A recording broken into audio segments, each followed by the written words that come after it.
Alright, sanibonani bafethu and welcome to iDebate Show with Themba Nkonzo. Namhlanje ngihleli nama beautiful ladies ahle phambi kwami njengamanje ngizowanikeza ithwala ukuthi azazise ukuthi awubani bakabani. Ngizoqala nje nawe sisiwami. Sanibonani guys, igama lami nguMandisa wakabhengu. And then Sanibonani ninjani? Igama lami Ayanda Mkhwanazi. Siyaphila Ayanda mfethu, siyajabula ukunazi guys and welcome to iDebate Show with Themba Nkonzo namhlanje. So bosi sinithe kumina anzwana lento ukuthi abafana bachithe. So if you can explain just a little bit ukuthi why niyana lento ukuthi umfana nje akumele achithe at all. Mandisi. Mina ngokwami Nkosi yami, it's because like ngisuke ngifaka iefforts lapha kwazi ukuthi ungangichithela like uyabona ukuthi like Nkosi yami ngiserious akukho engakwenzeli khona wena uzochitha akukho fe ngempela ngokwami side lami. Okay, so you feel ukuthi it's wrong for umuntu wesilisa to wrong nje ku wrong, totally wrong. Okay, wena Ayanda? Ngibona ngathi ku wrong because ngisekhona nje umuntu wakho kumele sazi zonke indlela ade uzofuhamba ufuna umuntu ngaphandle ngikhona. Nelisa ngaso zonke indlela. Are you sure ukuthi unelisa ngaso zonke indlela? Yes. Do you find out ukuthi unelisa? Because I know ukuthi in most relationships abantu abakhulumi we assume and then bese sithi let it be. So do you try and find out ukuthi ngabe umuntu wakho u right noma nje mehleka nje konke sokulungile? All right. Okay, so you guys believe ukuthi angikhulumi ngabantu beni bamanje ne nabo uma babo bafethu asikhulumi ngani ngaze nithathe personal yabo. It's just a debate for the sake of the debate. So manibuka nina in general ku wrong yini ukuthi umuntu esilisa cheat? Kese ngiyabona ukuthi nina nithe because nikhona yina engiyangayitholi but in general ngibona ku wrong umuntu ukuthi umuntu esilisa cheat. Yeah, mina ngibona ngathi ku wrong how. Ngibona ukuthi wrong way. Yeah, ku wrong. Okay, but niyasazi lesisho lesisithi kunale ngoma leyakudala encane ethi izono zamadoda sivela ngokubona niyasaza ngani. Yeah. And then you all know ukuthi kunalamantu amazana la cheap la eminyango avela qhoke nje isinomi kanjani. So would you blame umuntu wakho mesejusiwe knowingly ukuthi okay mhlamba akafuna ukuchiza but as we know ukuthi isono samadoda sivela ngokubona and then mase yalingeka. So who you going to blame, intombazana noma ubhuti?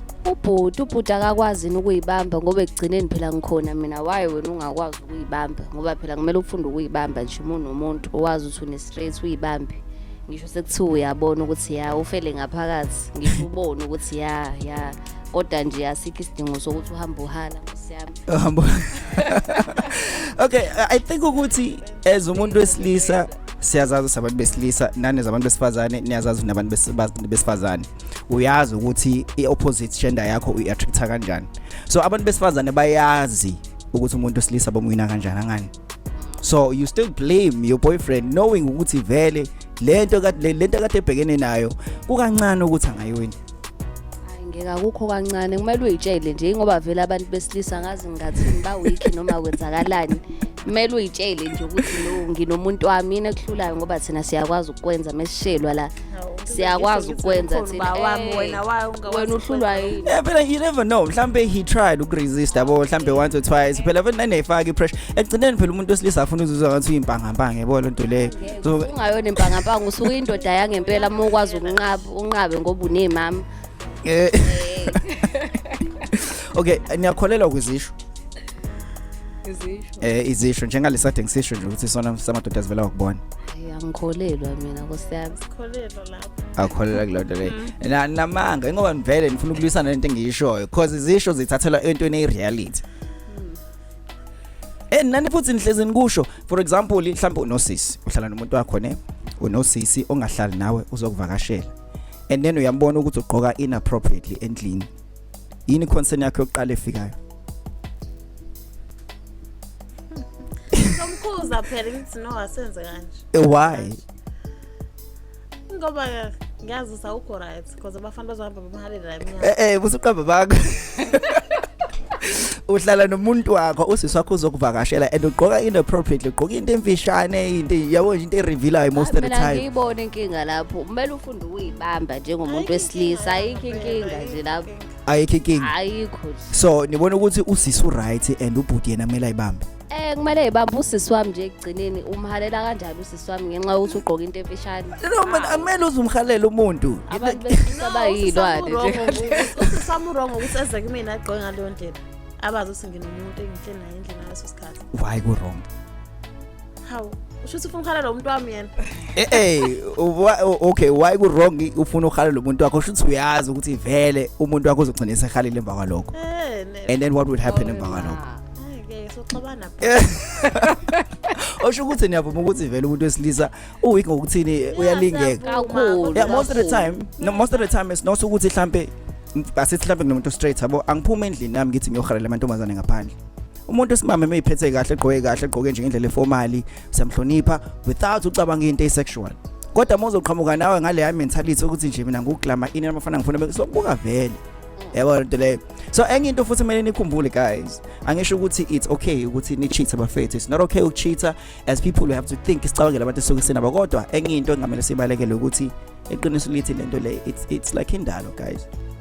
Even back endulo kunezithembu isithembu akuyona into osimuzwa ngayo ubabaze kodwa mase siza umuntu wesifazane uyababaza because umuntu wesifazane vele akumele yabo acheat.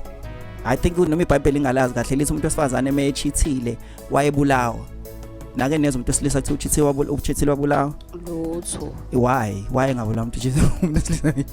Sazi ngoba vele shuthi bayazi ukuthi banjalo.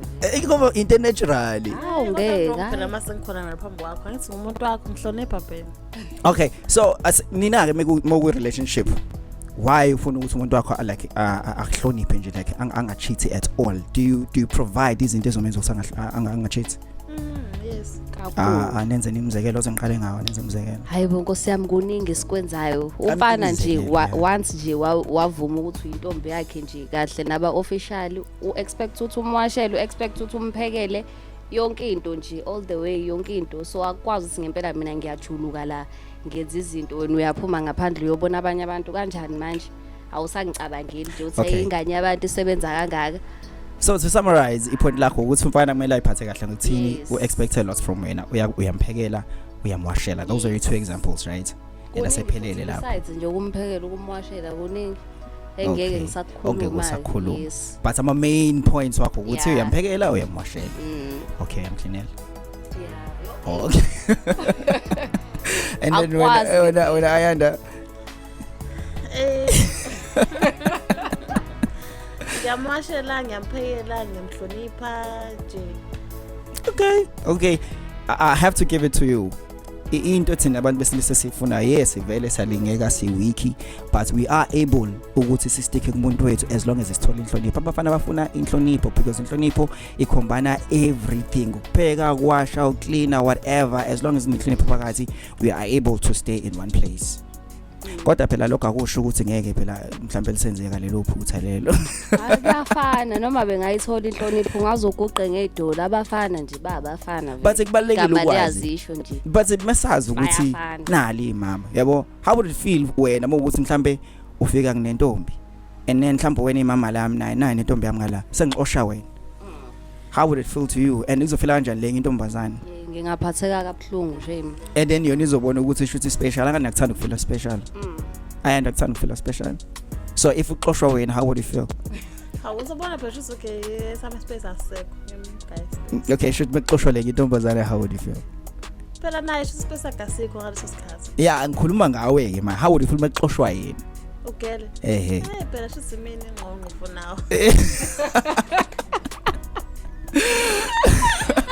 Okay guys, well that's gonna be it for today. Thank you so much ukuthi nifike la nizojoina with debates noThemba Khoza. Guys, now if you feel like you want to come and chat with me with Debates Room, you're welcome. You're more than welcome. There's many topics we're going to be talking about and also we're going to be promoting our business a local ba first mo ukuthi uyazazi ukuthi une business e local and uyafisa ukuthi ufike la ekhaya sizoxoxa si promote. You more than welcome to share my details on Maphela e podcast. Thank you.